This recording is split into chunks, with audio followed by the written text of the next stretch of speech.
Que o Espírito do nosso Deus, o Espírito do Deus vivo, santo e poderoso, esteja em cada coração no momento em que nós queremos refletir sobre a sua palavra e que esta palavra nós guardemos, quer dizer, não só guardemos lá na gaveta em casa, mas guardemos no coração e creiamos nelas de fato e de verdade. Amém. O texto que nós queremos usar é o texto de Amós, capítulo 5, versículo 18 até o versículo 24. Amós, capítulo 5, versículo 18 até o versículo 24. E ali, as palavras do nosso Deus dizem o seguinte: Ai de vós que desejais o dia do Senhor. Para que desejais vós o dia do Senhor? É dia de trevas, não de luz. Como se um homem fugisse de diante do leão e se encontrasse com ele o urso, ou como se entrando em casa, encostando a mão à parede, fosse mordido de uma cobra. Não será, pois, o dia do Senhor trevas e não luz? Não será completa escuridão sem nenhuma claridade? Aborreço, desprezo as vossas festas e com as vossas assembleias solenes não tenho nenhum prazer.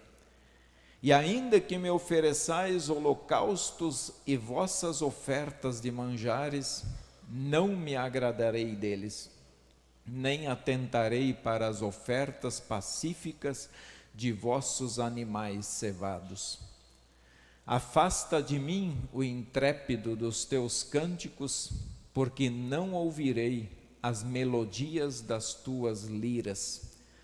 Antes corra o juízo como as águas e a justiça como o ribeiro perene. Estas são as palavras do nosso Deus do Antigo Testamento. O dia do Senhor. Nós estamos vivendo um período que nós chamamos de fim do ano eclesiástico. Por que fim do ano eclesiástico? Um novo ano para a igreja, ele começa agora no primeiro domingo de Advento. Então ali começa o ano para a igreja, não lá em 1º de janeiro, mas começa no Advento. E quando nós chegamos no fim do ano eclesiástico, nós pensamos, as reflexões são voltadas de uma forma especial para a segunda vinda de Cristo, sobre a vida eterna. Nós voltamos os nossos olhos um pouco para a morte. Então, para ligar as leituras de hoje, vou comentar rapidamente cada uma delas. Por exemplo, no Salmo que nós lemos hoje, o Salmo 70, ele diz assim: praza-te, ó Deus, em livrar-me. Quer dizer, Deus, venha depressa, venha me livrar. Dá-te pressa, ó Senhor, em socorrer-me. Eu sou pobre e necessitado. Ó Deus, apressa-te em valer-me, pois Tu és o meu amparo e o meu libertador. E esse clamor do povo no Antigo Testamento, sem dúvida nenhuma, era porque o povo estava olhando para o dia em que o Messias ia chegar. E esse dia chegou. Jesus já veio entre nós. Jesus já morou entre nós, já habitou aqui. E Jesus veio trazer a palavra do Senhor. E quando Ele esteve aqui, Ele nos libertou de Satanás, da morte eterna, e nos livrou dos nossos pecados. O texto de 1 Tessalonicenses, ali o apóstolo, ele faz um pedido especial, que nós não precisamos nos entristecer com os que já partiram. Paulo não está pedindo aqui para nós não chorarmos de saudade dos nossos entes queridos que já morreram. Mas ali há um pensamento muito mais profundo. porque as pessoas, elas estavam confusas com relação à segunda vinda de Cristo. Se Cristo vier, nós vamos primeiro do que eles? E aí Paulo explica essa situação para aquele povo, dizendo que não. Deus, Jesus, quando aparecer no céu, ele vai primeiro ressuscitar os mortos. E aí ele vai reunir todos os filhos diante dele, e todos ao mesmo tempo então entrarão na glória eterna definitivamente. E ele até termina dizendo: consolai-vos, pois, com estas palavras. O texto do Evangelho fala das 10 virgens. E é um texto riquíssimo para que cada um pense na sua fé. As lâmpadas ali é a fé. Você recebeu fé, nós recebemos fé. Deus quer que cuidemos dela. Nós somos administradores da nossa fé. E nós, quando damos possibilidade para que Deus fortaleça essa fé, o que é o que nós estamos fazendo agora, então nós estamos cuidando para que as nossas lamparinas não se apaguem, para que quando chegue o noivo, nós possamos entrar na festa, nós possamos estar com ele na eternidade. E por isso ele pede lá no finalzinho do Evangelho: vigiai, pois, porque não sabeis o dia nem a hora. E vem agora então o nosso texto de Amós. E ali Deus está fazendo uma séria advertência para o seu povo. Não é para aqueles que não creem, tá, gente? Ali era para o seu povo de Israel. Ele diz assim: ai de vós que desejais o dia do Senhor. Para que desejais vós o dia do Senhor? É dia de trevas e não de luz. É interessante Deus falar isso para o seu povo. É interessante como Deus fala honestamente com o seu povo. Um comentário da Bíblia da Reforma diz o seguinte: provavelmente se refere ao dia em que Deus permitirá que os inimigos de Israel atacam e destruam as tribos do norte, e então as levem para o exílio. E trevas, ali haverá desastre, não salvação para Israel. Seria um dia de destruição, seria um dia de serem levados para o cativeiro, se tornariam escravos de outras nações. Esta profecia, em partes, eu entendo, fazendo uma aplicação agora, que ela se cumpriu já, em partes. Eu vou dizer por que em partes. Porque além dessa explicação, que talvez tenha sido somente um momento de juízo lá para o povo de Israel, mas nós vimos também que em Cristo Jesus, essa profecia se tornou muito clara aos nossos olhos. E aí, vamos pensar um pouquinho no dia da morte de Cristo Jesus, quais são os relatos que a palavra de Deus nos diz daqueles dias? Para os discípulos, pensem agora, vamos nos colocar no lugar dos discípulos. Vocês que já sepultaram seu pai, sua mãe, seu irmão, vocês sabem o que é estar diante de um corpo sem vida. Você sabe o quanto o seu coração fica, às vezes, sem caminho. Nossos pés, quantas vezes as pessoas dizem, é como se tirassem o chão debaixo dos meus pés. Então, nos colocando no lugar dos discípulos, naquele dia que Jesus morreu, foi um dia horrível.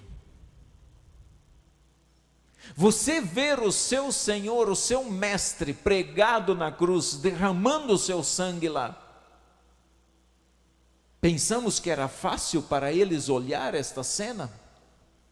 Eles que o acompanharam e viram ele fazer tantos milagres, por que ele não descia daquela cruz? Para eles, fim da esperança. Acabou. Depois que sepultaram, então fecharam o túmulo, botaram a pedra, então agora está acabado, selado e não sabemos mais o que fazer. Tanto é que foram se trancar. Mas vamos pensar um pouquinho nas outras pessoas. Nos que pregaram, nos que cuspiram, nos que tiraram sarro de Jesus. A Escritura nos diz que naquele dia houve densas trevas, quer dizer, é como se você conseguisse tocar, sentir a escuridão daquele dia na sua mão. Aquele dia ficou tão escuro que não dava para enxergar. E isso ao meio-dia. Para não dizer assim, não, mas era noite. Não, era meio-dia, quando houve uma densa escuridão sobre toda a face da terra.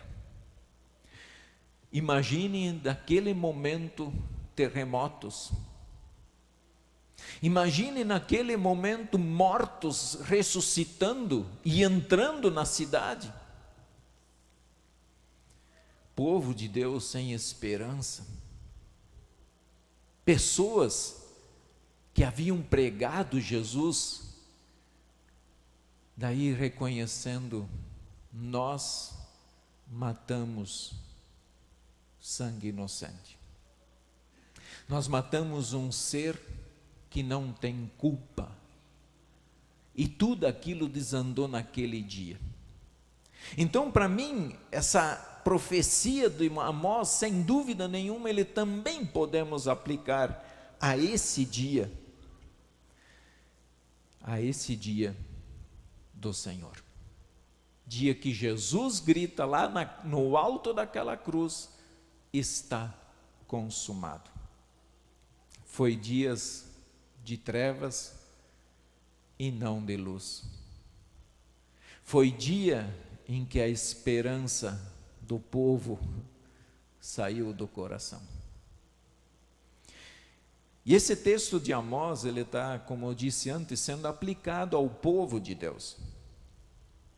E a prova disso é o que vem depois deste texto.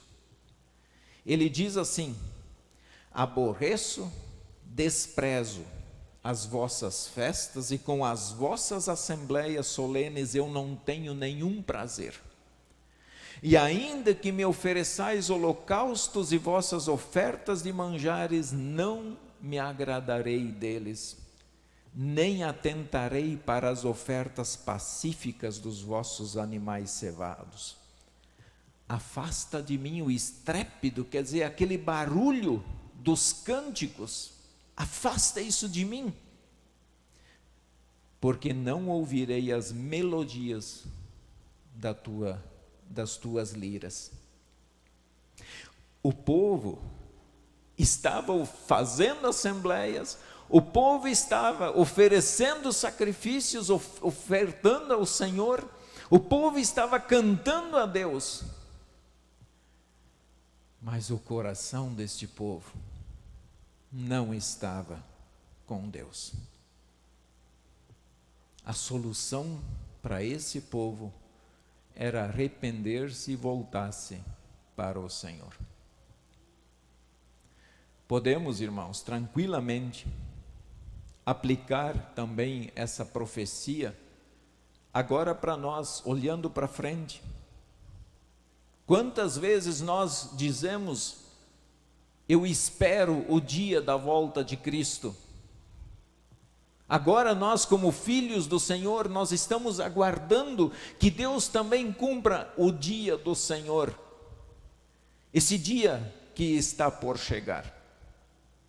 Quantas vezes já pedimos para que Jesus voltasse?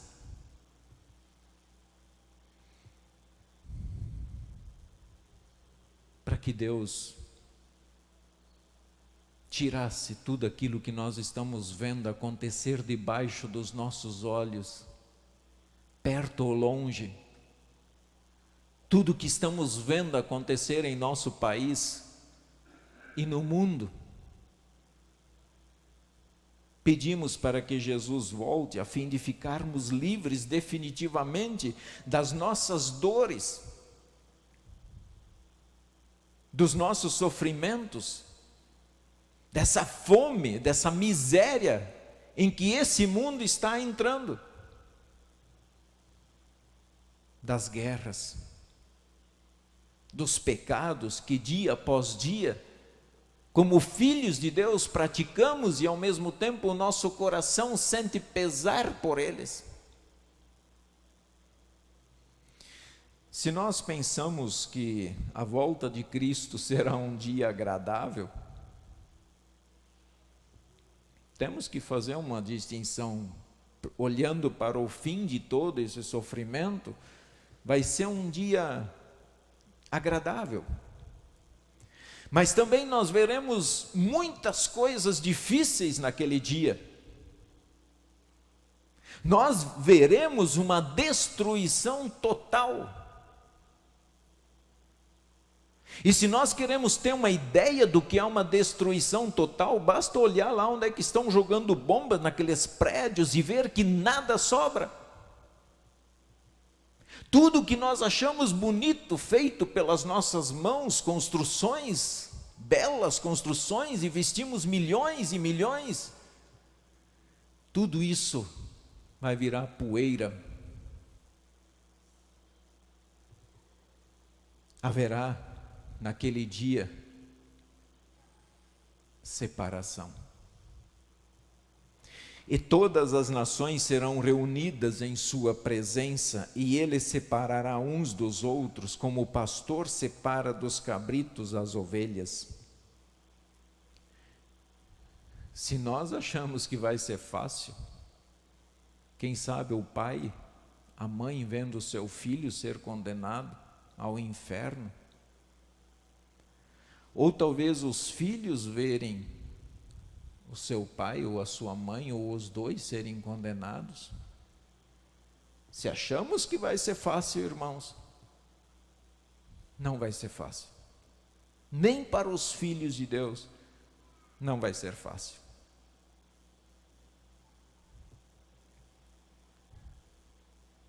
Estas serão apenas algumas coisas que vão acontecer.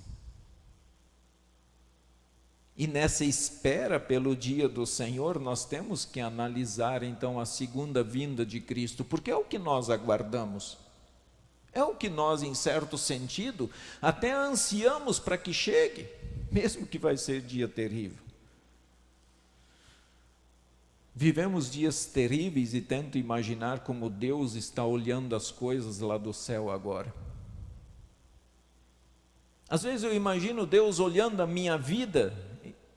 O que Deus está pensando de mim, a meu respeito?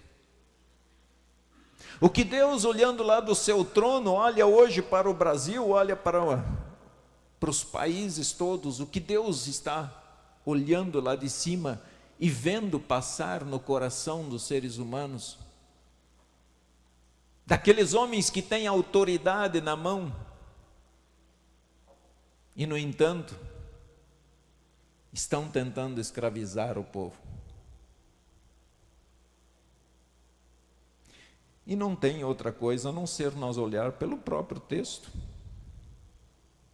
que diz assim: aborreço, desprezo as vossas festas. Quando a igreja cristã hoje faz uma festa, celebra um dia festivo, com que propósito nós nos reunimos?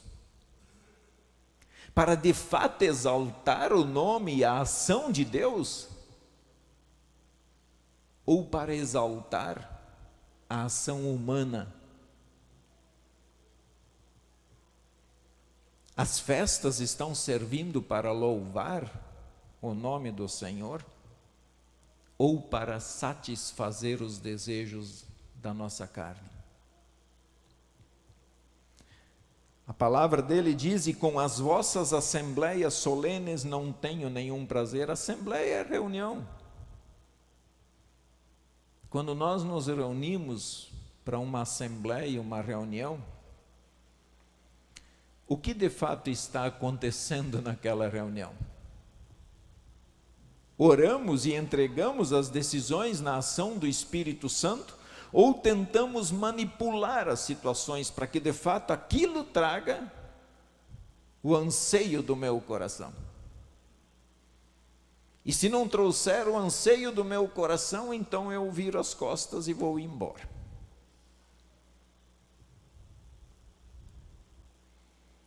Ajeitamos porque queremos instalar pensamentos humanos e excluir a palavra de Deus em nossas assembleias e reuniões?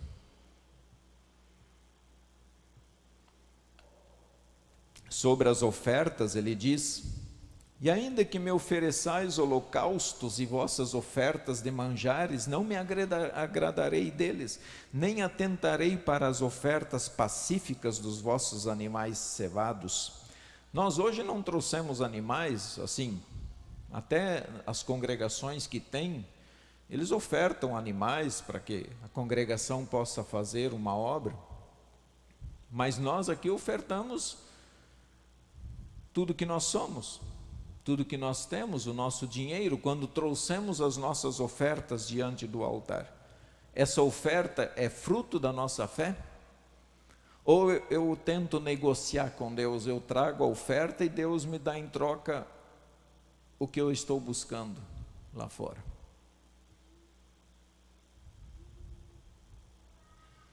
Damos ao templo parte da nossa renda com a intenção de levar o evangelho adiante? Ou apenas para dizer: Deus, depois lá quando eu partir, eu quero que o Senhor lembre que eu ofertei todo mês, ofertei com muito dinheiro, eu dei para a igreja. Então lembra que de me guardar um pedaço lá no céu, porque eu fui um bom cara.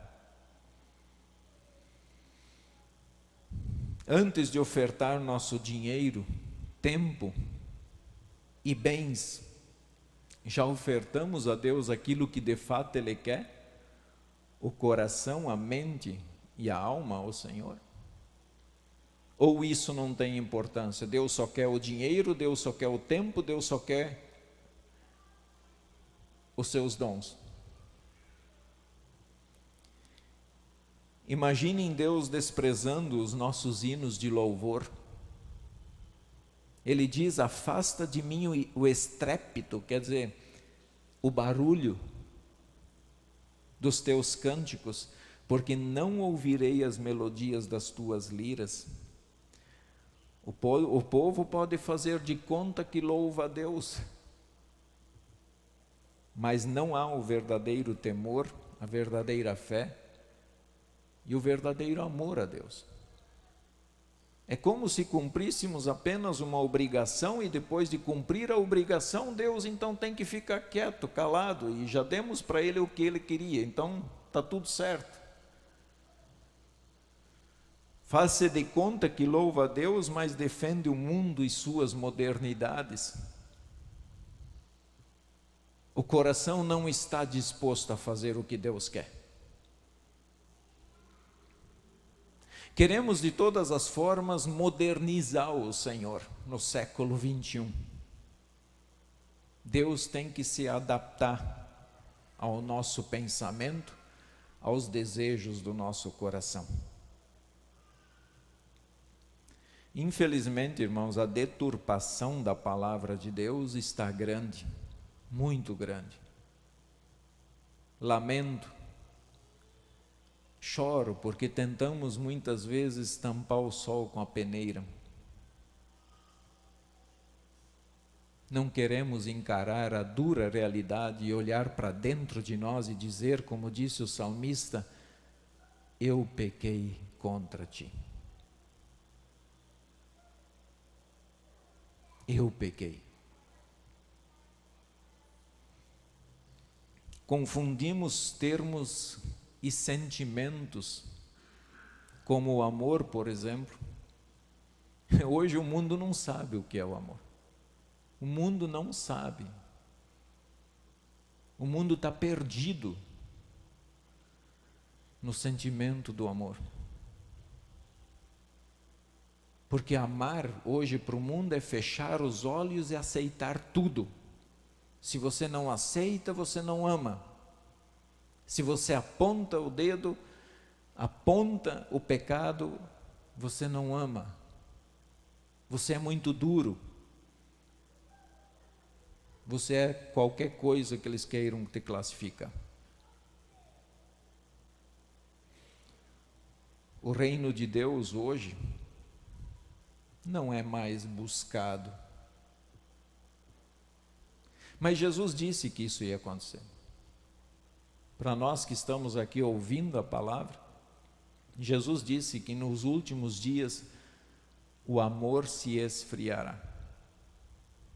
Inclusive o amor dos cristãos para com Deus. Se o dia do Senhor for hoje, fosse hoje à noite Jesus voltar, que povo Deus encontraria aqui? Na congregação Concórdia, não vamos nem olhar para o mundo. Que povo Deus encontraria aqui? O que Deus diria das nossas festas? Das nossas assembleias? Das nossas ofertas? Como está o seu louvor diante do Criador? Como estamos adorando? Ou estamos adorando a Deus em espírito e em verdade?